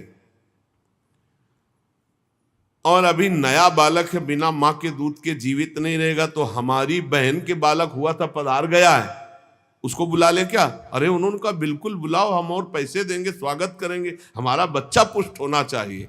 बहुत बुद्धि लगाते हैं क्रूर स्वभाव के लोग, कैसा एकदम फिट कर लिया विधान। अब उसको बुला लिया बालक का पालन पोषण करने के लिए पैसे के बाद, और वो असली मां तो वही है ही है। पुत्र की रक्षा के लिए जो जो कहा आत्मदेव ने वो सब स्वीकार कर लिया। 3 महीने इस बालक के व्यतीत होने के बाद, उन्होंने कहा था 1 साल बाद होगा, 3 महीने व्यतीत होने के बाद गौ के बच्चा हुआ मनुष्याकार, केवल कान गौ के, पूरा मनुष्याकार, सर्वांग सुंदर, दिव्य तेजों में स्वर्ण की सी कांति, क्योंकि वो योगी के तप का। ब्राह्मण देवता नाच पड़े कि भगवान जब दिए तो कितना आनंद, घर में भी बच्चा और गौ के भी बच्चा ही हुआ। खूब संस्कार करके मंगलदान, बड़े प्रसन्न हैं। सब लोग कहते हैं आत्मदेव का देखो कैसा भाग्य बदला कि घर में भी पुत्र हुआ, गौ के भी पुत्र हुआ, बछड़ा नहीं, केवल कान भर। कैसे आश्चर्य की बात, दिव्य बालक उत्पन्न हुआ। पर इस गुप्त रहस्य का किसी को पता नहीं। आत्मदेव ने देखा कि बालक पूरा मनुष्याकार, केवल कान, गाय के तो नाम रखा गोकर्ण। और धुंधुली ने किसी शास्त्रीय पद्धति से नहीं, अपनी पद्धति से। हमारा नाम धुंधुली तो हमारे लड़के का नाम होगा धुंधकारी, उसका नाम रखा धुंधकारी। कुछ काल व्यतीत हुआ, दोनों जवान होने लगे। गोकर्ण में पूर्ण वैदिक सिद्धांत, धर्म पूर्वक, बड़े ज्ञानी महात्मा, और धुंधकारी पूर्ण दुष्ट। शौचाचार का तो नाम भी नहीं था पवित्रता का धुंधकारी में। खान पान पशुओं वाला, क्रोध नाक में चढ़ा, गंदी वस्तुओं से प्यार करने वाला, बहुत ही गंदा स्वभाव। चोरी बचपन से, द्वेष, पीट देना, लड़ाई करना, ये उसका चलते स्वभाव। दूसरों के खेती में आग लगा देना, घरों में आग लगा देना, गौशाला में आग लगा देना। जैसे किसी का बालक खेल रहा है, आसपास देखा कोई, उठाया कुएं में फेंक दिया। बड़ा दुष्ट स्वभाव। और बड़ा हुआ हिंसक स्वभाव, अस्त्र शस्त्र धारण करके। जैसे कोई अंधा जा रहा है तो आओ बाबा तुम्हें रास्ता बता दो, कुएं में जाके ढकेल देता है। बहुत ही गंदा स्वभाव, दुष्ट स्वभाव। अब वो शिकार करने लगा पशुओं का और मांस खाने लगा। जहां आत्मदेव कितनी पवित्रता से, वहां दुष्ट कितना। अब धीरे धीरे व्यभिचार करने लगा, वैश्याओं से संपर्क रखने लगा। संपत्ति थी ही, सारी संपत्ति वैश्याओं को। एक दिन पिता ने कहा आत्मदेव ने कि तुम्हारे आचरण इतने आसुरी प्रभाव के, हमें लगता है कि तुम हमारा सर्वनाश करने के लिए प्रकट, ये क्यों करते हो? तो खूब गिरा गिरा के मारा आत्मदेव को। सन्यासी की बात अब याद आई कि तुम्हारे भाग्य में पुत्र सुख नहीं है। खूब मारा आत्मदेव को। जब इतनी जोर से मार रहा था तो थोड़ी तो दया आई कि पति है, बचा ले। तो धुंधुली गई, तो फिर धुंधुली की दम जम के पिटाई की। अब वो तो राक्षसी स्वभाव, और घर के जितने जेवर बर्तन सब उठा के बेच दिए, वैश्यागामी हो। अब जब सारी संपत्ति स्वाहा, खाने को भी नहीं, तो धुंधुली बैठ के रोती। रोना इससे तो अच्छा कि मैं बांझ रह जाती। दुष्टता की ना, पति ने जब तुम्हें एक दिव्य फल दिया था, खाना चाहिए था। मैं कहां जाऊं, कौन मेरा सहयोग करे? बड़ी विपत्ति, बड़ा दुख, न खाने को न पीने को। अतरे दिन पिटाई करता धुंधकारी, आत्मदेव की भी और धुंधुली की भी। पिता बैठ के रो रहे थे। मैं सन्यासी की बात मान जाता तो गोकर्ण जी आए और उन्होंने कहा पिताजी, आप जैसे विद्वान पुरुष को ऐसा शोक करना उचित नहीं। तुम शास्त्र के ज्ञाता हो, तुम्हें चाहिए कि संसार की असारता का तो थोड़ा विचार करना हो। ये दुख रूपी मोह में फंसकर आप एक अज्ञानी पुरुष की तरह रो रहे हो, पिट रहे हो। पिताजी, क्या शास्त्रों में नहीं पढ़ा पुत्र किसका, धन किसका, पत्नी किसकी, शरीर किसका? ये मोह के कारण अज्ञानी जन रात दिन दीपक की तरह जल रहे। पिताजी, ना सुख इंद्र को है, ना चक्रवर्ती राजा को है। सुख है तो एकांत में भगवान का भजन करने वाले को है। ये देखो गोकर्ण, ये मुंचा ज्ञानम प्रजारूपम मोह तो नरके गति। ये नरक जाने वाली बात, पुत्र के मोह में फंस करके आप छोड़ो इसे, आपका शरीर नष्ट हो जाएगा। इसलिए मेरी प्रार्थना मानो, आज से निकलो घर से और वन में जाओ, भगवान का चिंतन करते हुए जीवन व्यतीत करो। गोकर्ण जी के वचन सुनकर आत्मदेव वन में जाने के लिए तैयार हो गए। उनका बेटा, आज तक तो कभी वन में तपस्या भजन किया नहीं, बड़ा शरीर से राग है, क्या करूं, कैसे भगवत प्राप्ति करूं? तो देहे स्थिमांसि रुधिरे भिमतिम त्यजत्वम जाया सुतादिषु सदा ममतां विमुंच पश्यानिशं जगदिदं क्षणभंगनिष्ठं वैराग्य राग रसिको भव भक्ति निष्ठा धर्मं भजस्व सततं त्यज लोक धर्मान सेवस्व साधु पुरुषान् जहि काम तृष्णाम अन्यस्य दोष गुण चिंतन मासु मुक्त्वा सेवा कथा रसमहो नितराम पिबत्वम। संत समागम कभी व्यर्थ नहीं होता। देखो, संत समागम का फल है गोकर्ण जी। गोकर्ण जी ने कहा, पिताजी, जिस शरीर को आप मैं मान रहे हो, आप मैं नहीं हो। ये शरीर हड्डी मांस रुधिर का पिंड है, इसे आप मैं मानना छोड़ दें। आपकी स्त्री, आपका पुत्र, ये कभी आप मत माने। ये आपके नहीं थे, न पहले और न बाद में, बीच में भास रहे कि आपके हैं। ये संसार रात दिन नाश को प्राप्त हो रहा है, क्षण भंगुर है। किसी भी कोई वस्तु में ममता मत करो, यहां कुछ स्थायी नहीं है, सब नष्ट होने वाला है। बस एकमात्र वैराग्य रस के रसिक होकर भगवान की भक्ति में लग जाओ। कैसे भक्ति करे? धर्मम भजस्व सततम, सदैव धर्म का भजन करो। कौन सा धर्म? बोले त्यज लोक धर्मान, लोक धर्म का त्याग करके भागवत धर्म का आश्रय लो। भागवत धर्म का आश्रय कैसे प्राप्त होगा? बोले सेवस्व साधु पुरुषान, सदैव संत पुरुषों का संग करो, उनकी सेवा करो। उनके संग से, उनके वचनों से, उनकी कृपा से तुम्हारे हृदय में भागवत धर्म का परिचय जागृत हो जाएगा, तुम महाभागवत हो जाओगे। पर संतों का सेवन करने के लिए जो सबसे बड़ा दोष है, काम और तृष्णा, ये नई संतों के पास टिकने देती। इसलिए जही काम तृष्णाम, कामना और भोगे हुए भोगों को जो भोगने की इच्छा, तृष्णा, इनका त्याग करके संत संग करो। और जब संत संग होने लगे तो सावधान हो जाओ। अन्यस्य दोष गुण चिंतन मासु मुक्त्वा, दूसरे के गुण दोषों का चिंतन न करके श्री भगवान का चिंतन करे, भगवान की सेवा करे, भगवान की कथा लीला सुने, तो उसको नित्य भगवत धाम की प्राप्ति हो जाती।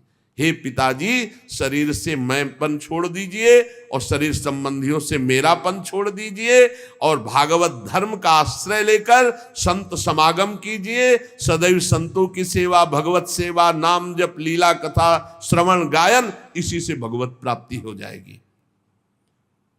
बस उसी समय गोकर्ण को मन से प्रणाम करके कि भगवान गुरु रूप से इसी रूप में आकर मुझे उपदेश दे रहे हैं, उसी समय आत्मदेव जी ने तो घर छोड़ दिया और वन की यात्रा की।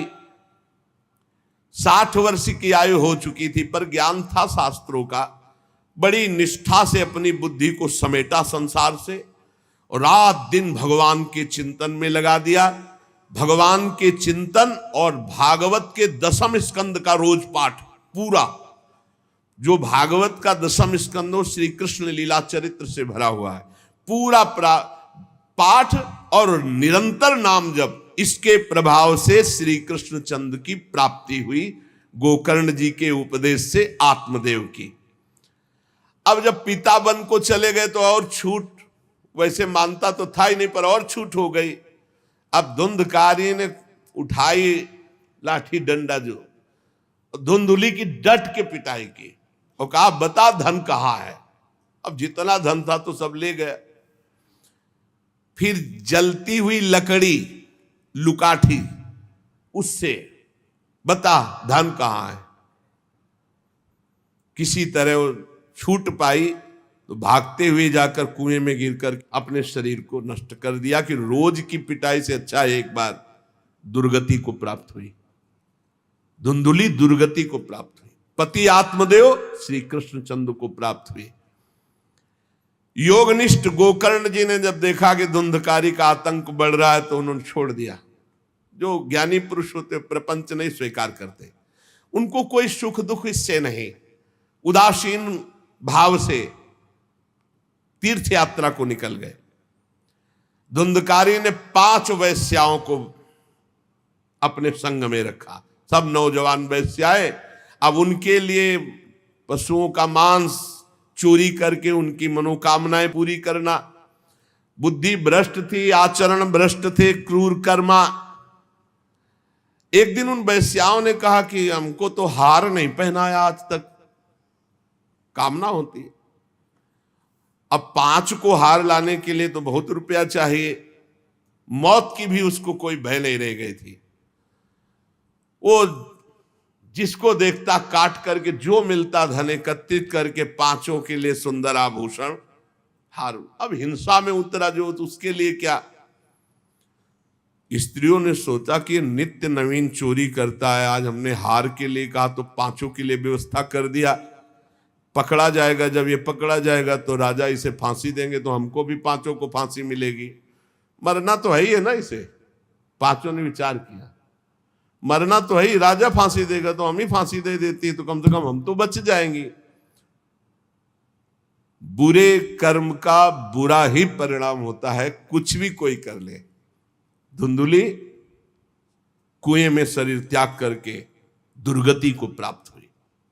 ये जब जिन वैश्याओं के लिए प्राणों की बाजी लगा करके सब कुछ ला रहा, जानते उनका प्लान क्या बना कि ये चोरी करता है, पकड़ा जाएगा, फांसी की सजा होगी, मारा ही जाएगा, और जब ये पकड़ा जाएगा तो हम भी पकड़ी जाएंगी, तो फांसी की सजा इसको होगी, तो वही हम दे देती हैं, तो हम तो बच जाएंगी और सारा धन लेके रात्रि में निकल लेंगी 5 ने गुप्त रूप से ऐसा संकल्प बना लिया। धुंधकारी सो रहा था, 5 गए। अब 5 हैं, हाथ पैर 4 ही तो है, पैर 2 और 2 हाथ, 4 उसमें लग गई, और एक जो है रस्सी से पूरा चारपाई पे बांध दिया। और जब उसकी आंख खुली तो रस्सी गले में डाल करके फांसी लगा रही पड़े पड़े। पर वो बहुत पापी आदमी, जल्दी मरने वाला तो था नहीं, खूब गला दबाया। अब बड़ी चिंता हुई वैश्याओं को कि अगर मरेगा नहीं तो हमें काट डालेगा ये। तो रसोई से जो कोयला जला हुआ आग था उसके मुंह में भर, बगार बगार के शमशी से। अरे पापी की बहुत दुर्गति होती। दहकते हुए अंगारे उसके मुंह में और खूब कस के गला दबा, छटपटा कर पीट पीट के मार डाला धुंधकारी को। और उसके शरीर को वहीं घर में एक गड्ढा बना के 5 ने गाड़ दिया। और वो सारा माल मत्ता पैसा सब कुछ उनको पता था। स्त्रीणाम नैतु विश्वासम दुष्टानाम कारेत बुधा, विश्वासे यह स्थितो मूढ़ा स दुःखी परिभूयते। शास्त्र कहता है जो व्यभिचारिणी दुष्ट स्वभाव वाली, जो केवल अर्थ पर दृष्टि रख करके धर्म का त्याग करने वाली है, स्त्रीणाम नैतु विश्वासम दुष्टानाम कारेत बुधा। ऐसे दुष्ट आचरण, चाहे स्त्री चाहे पुरुष, ऐसे दुष्ट आचरण वाले को कभी विश्वास पात्र नहीं बनाना चाहिए। और दूसरी बात करें, विश्वासे या स्थितो मूढ़ा सा दुखा परिभूयते। जो विश्वास करेगा अंत में मारा जाएगा, पर विश्वास पक्का हो जाएगा। क्यों? सुधामयम वचो अमृतमय वचन, विश्वास हो जाए। सुधामयम वचो यासाम कामिनाम रसवर्धनम, हृदय में काम रसवर्धन। हृदयम क्षुरधाराभाम प्रिय को नाम योषिताम। बहुत सावधान। उन दुष्ट स्त्रियों ने बहुत तरह से मार मार करके धुंधकारी, मुंह में अंगारा, गले में रस्सी, मार डंडों से मार मार के मार डाला। बहुत बुरी तरह मारा धुंधकारी को। अब जब दिन में निकलना चाह तो लोग, आज धुंधकारी नहीं देखा, बोले प्रीतम किसी कार्य से बाहर गए और असर लगाकर 5 माल मत्ता लेके भाग गए। बहुत सावधान। संघृत्य वित्तम तायाता कुलटा बहुभर्तिका, धुंधकारी बभूवात महान प्रेतः कुकर्मतः।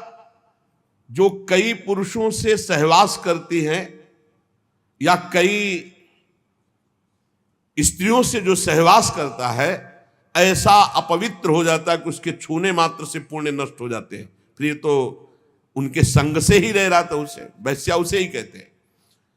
उन वैश्याओं के संग से सारे सुकृत नष्ट हो चुके थे, महान पाप का स्वरूप हो गया था और वो सब भाग चुकी थी। तो धुंधकारी को भयंकर प्रेत योनि की प्राप्ति हुई, प्रेत योनि, भयंकर प्रेत योनि। अब वो बवंडर रूप, जो चक्रवात जैसे बवंडर देखते हो ना, वो रूप धारण करके दसों दिशाओं में भटकता। और प्रेत को स्वयं से पानी पीने के लिए कोई सुविधा नहीं, ऐसा नहीं नदी के किनारे रह रहा तो पानी पी लेगा, वो किसी को पकड़ेगा तब उसके द्वारा जो उसको पानी पिलाया जाएगा वो उसको मिलेगा। ऐसे पानी नहीं पी सकता, ना कुछ खा सकता है, ना कहीं विश्राम कर सकता है। वो बस हा दई चिल्लाता हुआ रोता हुआ भटकता है। प्रेत योनि बड़ी भयानक होती है। जब तीर्थ यात्रा करके गोकर्ण जी लौटे तो सुना कि धुंधकारी का लापता और मार डाला गया। तब उन्होंने फिर गए और वहां पिंडदान किया धुंधकारी के लिए भी। बड़े महात्मा थे गोकर्ण, श्राद्ध किया और काफी तीर्थों में मंत्रानुष्ठान किया कि इसका कल्याण हो जाए। ये सब करके लौट आए अपने पिता आत्मदेव के घर में।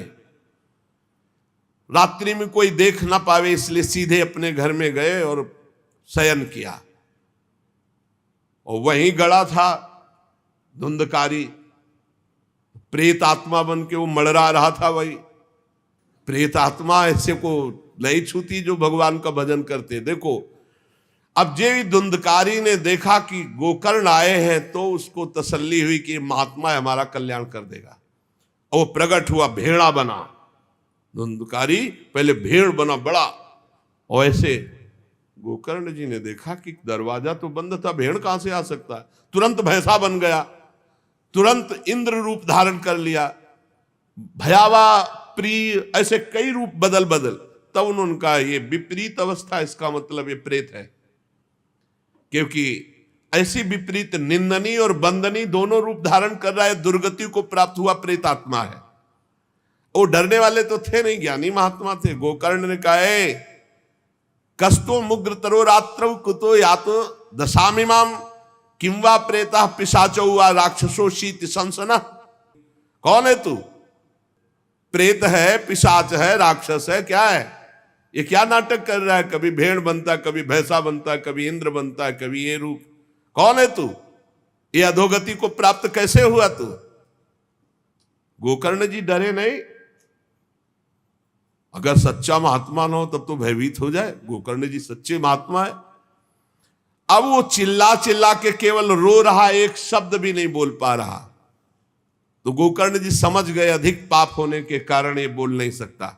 तब अंजलि में जल लिया और कई मंत्रों का जाप किया और फिर उसके ऊपर फेंका। जे भी फेंका तब बोल पाया, भैया मैं आपका भाई धुंधकारी हूं, बचा लो, मेरी भारी दुर्गति हो गई। मैं तुम्हारा भाई हूं, मैं धुंधकारी हूं। अब मुझे बहुत कष्ट हो रहा, पश्चाताप हो रहा, मैंने सब कुछ नष्ट कर दिया, धर्म भ्रष्ट पापाचारी। अब मेरी बड़ी दुर्गति है। उन उल्टा वैश्याओं ने मुझे तड़पा तड़पा करके मारा है। मैं कुछ कर नहीं सकता इस समय। ऐसा थोड़ी कि प्रेत है जिसको चाहे पटक दे, ऐसा नहीं है, ऐसा विधान नहीं। पहले वैश्याओं को मारता जाके, मैं कुछ कर नहीं सकता। प्रेत योनि में पड़कर दुर्दशा भोग रहा हूं। अब दैववश केवल वायु से जीवित हूं, बहुत प्यासा हूं, भूखा हूं, पर नहीं खा सकता, नहीं पी सकता।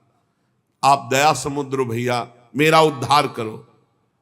गोकर्ण ने कहा कि तुम्हारा उद्धार तो हो जाना चाहिए, तुम्हारे लिए तो मैं गया में गया, वहां श्राद्ध दिया, तीर्थों में भी अनुष्ठान किया, फिर तुम्हारा प्रेत योनि से उद्धार कैसे नहीं हुआ? तो उनका भैया एक दो बार गया श्राद्ध से मेरा कुछ नहीं होने वाला, बहुत पापी हूं, बहुत बड़े बड़े पाप किए हैं। कोई दूसरा उपाय सोचो, छोटे मोटे पिंडदान से, दान पुण्य से मेरा उद्धार होने वाला नहीं, बहुत स्टॉक है हमारे पाप का। तुमको हम बताएं, सैकड़ों बार गया श्राद्ध करो तो भी मेरा कल्याण नहीं हो सकता, ऐसा मैं पापी हूं। कोई दूसरा उपाय सोचो। गोकर्ण जी ने कहा सैकड़ों गया श्राद्ध से तुम्हारी मुक्ति नहीं हो सकती, तो तुम्हारी मुक्ति असंभव है। कहा भैया मैं तुम्हारे चरणों में पड़ा हूं, मुझे मेरा उद्धार करो। तो कहा ठीक है, तुम अभी इस घर से निकलो, कहीं और रहो, हम जब तुम्हें बुलाएं तब आ जाना, जाओ हटाओ, हमारे इस घर से हटो। हटा दिया उनको। गोकर्ण जी की आज्ञा पाकर धुंधकारी बाहर भटक रहा है। रात भर विचार किया कि इसका कल्याण कैसे होगा, जब सैकड़ों गया श्राद्ध से कह रहा उद्धार नहीं होगा। अब जब प्रातः काल हुआ, दरवाजा खुला तो बहुत से विज्ञजन आकर के गोकर्ण जी से मिले। गोकर्ण ने सबसे सलाह की कि क्या हो सकता है, ऐसे ऐसे स्त्रियों ने उनको मारा और वो प्रेत योनि को प्राप्त हुए। जो लोग विद्वान थे, योगनिष्ठ थे, वेदज्ञ थे, उन्होंने कई शास्त्र पाठ आदि की बातें बताई, सबने, पर सही उत्तर नहीं मिला। गोकर्ण जी महान तपस्वी थे। गोकर्ण जी ने प्रातःकाल स्नान करके अर्घ दे रहे थे, बोले औरों से क्या पूछना, सीधे सूर्य भगवान से पूछे। मंत्र का उच्चारण करते हुए सूर्य भगवान को स्थगित कर दिया, रोक दिया। बहुत बड़ी मंत्रों में तथा सर्वै सूर्य वाक्यम तन्मुक्तो स्थापितम परम गोकर्णा स्तंभनम चक्रे सूर्य वेगस्य वै, तथा सूर्य की गति को रोक दिया। और तुभ्यम नमो जगत साक्षिन ब्रूहि में मुक्ति हेतुकम। अब हम किससे पूछे, आप ही बताओ। हे जगत साक्षी भगवान सूर्य, धुंधकारी का उद्धार कैसे हो सकता है? आप कृपा करके बताइए कि धुंधकारी की मुक्ति कैसे हो सकती। गोकर्ण की प्रार्थना सुनकर भगवान सूर्यदेव ने कहा, श्रीमद् भागवत महापुराण नियम पूर्वक सुनाओ, निश्चित उसकी मुक्ति हो जाएगी। सप्ताह परायण 7 दिन में पूरी भागवत श्लोक सहित। सूर्य भगवान की आज्ञा सबने सुनी, गोकर्ण जी ने भी सुनी। बहुत सरल उपाय। गोकर्ण जी ने निश्चय किया, मैं स्वयं सुनाऊंगा और उसका उद्धार करूंगा। अब तो कथा का समय निश्चित किया। बहुत से लोग कथा सुनने के लिए वहां पहुंचे। जब सुना कि भगवान की कथा सब पापों का नाश कर देती है, तो बहुत से लोग, पापी पुण्यात्मा जो भी, सबको बैठने की उचित व्यवस्था की गई। एक 7 गांठ का बांस जो सीधा था,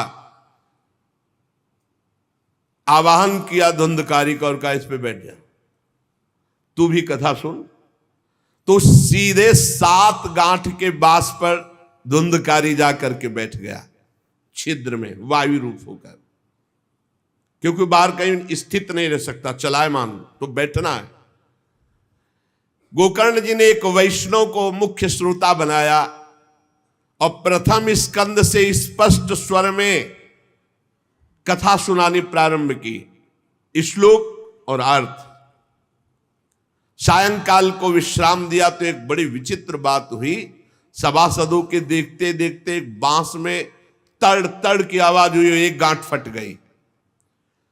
दूसरे दिन कथा हुई, दूसरी गांठ, तीसरे दिन तीसरी गांठ। 7 दिनों में 7 गांठें फाड़ करके धुंधकारी परम पवित्र दिव्य रूप, भगवत पार्षद रूप धारण करके प्रकट हो गया। धुंधकारी का श्याम वर्ण पीतांबर धारण के, तुलसी की माला, सिर पर मनोहर मुकुट, कानों में कमनी कुंडल, सामने आकर गोकर्ण को प्रणाम किया और कहा, भाई अब मैं भगवत पार्षद बन गया, प्रेत योनि से मुक्त। 7 दिन में भयंकर पापात्मा धुंधकारी श्री भगवान की चर्चा सुनने के कारण भगवत स्वरूप हो गया। ओहो, कितना प्रेत पीड़ा मैं सह रहा था, एकमात्र श्री कृष्णचंद्र जी की लीला कथा सुनने मात्र से मैं भगवत स्वरूप हो गया हूं। भैया मैं कैसे आपका उपकार करूं? मैं निंदनीय से निंदनीय पाप कर्म करने वाला कैसा उज्जवल स्वरूप प्राप्त कर लिया। भला मोह पूर्वक लालन पालन करने वाले शरीर को जो हष्ट पुष्ट करते हैं, उन्होंने भगवान का नाम जप नहीं किया, चर्चा नहीं सुनी, तो जीवन किस काम का? इसके पोषण के लिए पाप कर्म कर रहे हो। और वृद्धावस्था आने वाली परिणाम में दुख, रोगों का दुख, भोगों की कामना का दुख, क्या क्या दुख, इसकी क्या गति होगी? गाड़ दिया जाएगा या जला दिया जाएगा। ऐसे मनुष्य शरीर को प्राप्त करके भगवत प्राप्ति नहीं की तो जीवन व्यर्थ चला गया। अरे जो अन्न प्रातः काल पकाया जाता है, दूसरे दिन सड़ जाता है, उसी अन्न से इस शरीर का पोषण होता है, 6 घंटे में मल बना के निकाल देता है। ये शरीर कहीं अविनाशी है क्या? नाशवान शरीर है। जो लोग भगवान की कथा से वंचित है, भगवान का नाम जप नहीं करते, वो बुदबुदे जीवों में मच्छरों के समान जीवन उनका है। जन्मे मरे किस काम के? भला देखो, जिस बांस में मैं बैठा था तो बांस की गांठ फट गई, क्या भगवान की कथा सुनने पर चित्त की गांठ नहीं नष्ट हो जाएगी? जड़ चेतन की ग्रंथ। इसलिए धन्य है वो जो भगवान की कथा सुनने में अपना समय व्यतीत करते हैं। धुंधकारी ऐसी बातें कह रहा था, सबने देखा जय घोष करते हुए नमो नमः नमो नमः, और एक दिव्य विमान आया। भगवान वैकुंठ नाथ के पार्षद, मंडलाकार तेजो में विमान, और सबके देखते देखते कहा धुंधकारी आओ, और वो दिव्य पार्षद रूप विमान पे चढ़ा। जब विमान पे चढ़ के जाने लगा तो गोकर्ण जी ने रोक दिया, रुको, ये क्या? कथा तो शास्त्रों लोगों ने सुनी, तो आपको शास्त्रों विमान लाना चाहिए और सबको बैठाल कर ले जाना चाहिए, क्योंकि हमारे सुनाने में कोई भेद नहीं था और ये सुन भी सब ध्यान से रहे थे। तो भगवत पार्षदों ने कहा आपके सुनाने में कोई भेद नहीं था, पर सुनने में भेद हो गया है, श्रवण भेद हो गया। ये उपवास करके बिना कुछ खाए पिए रात दिन कथा का ही चिंतन करता रहा, मनन करता रहा, इसके कारण इनको भगवत पार्षद रूप मिला जा रहे। और ये कथा सुना भर है, मनन नहीं किया, मनन विषयों का हुआ, इसलिए विमान पे नहीं। ये निराहार रहकर 7 दिन में चर्चा सुनता और रात भर उसी का चिंतन करता, उसके प्रभाव से परम पद का अधिकारी हुआ। इसलिए जो मननहीन है, जिनको गुरुवचनों पर विश्वास नहीं है, जो कथा में चित्त की एकाग्रता नहीं है, वो फल भेद हो गया। वो भगवान के दिव्य धाम में एक बार में नहीं जा सकते। गोकर्ण जी आपको तो लेने के लिए स्वयं गोलोक बिहारी आएंगे, यूं कह करके विमान अंतर्ध्यान हो गया, अर्थात चले गए। गोकर्ण जी ने समस्त श्रोताओं से कहा बिना तुम्हें विमान में बैठा ले मुझे चैन नहीं। सावन के महीना में हम फिर अनुष्ठान करेंगे, सब लोग कथा सुनो और सच्चे नियम से रहो, उसका मनन करो। ऐसा ही किया, सब लोग उपवास करके अल्पाहार करके कथा सुने, और जे ही 7 दिन में कथा की समाप्ति हुई तो भगवान के बहुत से पार्षद विमान लेकर आए, और जितने कथा सुनने वाले थे सबको परम धाम ले गए। और भगवान ने गोकर्ण जी को स्वयं गोलोक बिहारी हृदय से लगाया। जे भी हृदय से लगाया तो गोकर्ण भगवत स्वरूप हो गए। वही किरीट श्यामवर पीतांबर धारण किए हुए, कुंडल आदि से विभूषित। यहां तक कहते हैं कि उस कथा में सुनने में जो कुत्ते भी बैठे थे, वो भी गोकर्ण जी की दृष्टि पड़ने पर विमान पर बैठकर भगवत धाम को गए। भक्तवत्सल भगवान श्री कृष्ण इतने गोकर्ण जी पर प्रसन्न हुए कि तुमने सबको कथा सुनाकर मंगल अनुष्ठान। इसलिए गोकर्ण जी जिस जिस को चाहा, मालूम कथा सुनकर कुत्ता मनन तो नहीं कर सकता, लेकिन गोकर्ण जी ने मनन किया कि ये कुत्ता भी कथा में बैठा था, इसका भी भगवत उद्धार हो जाए। ये आप इसीलिए आसपास जो ये जीव जंतु सब भगवत स्वरूप हो जाते हैं। बड़े बड़े सिद्धों को जो गति नहीं मिलती, भगवान की लीला कथा सुनने से, गोकर्ण जी के प्रभाव से धुंधकारी सहित समस्त श्रोताओं को भगवत धाम की प्राप्ति हुई। शेष चर्चा आगे। श्री राधा वल्लभ लाल की जय।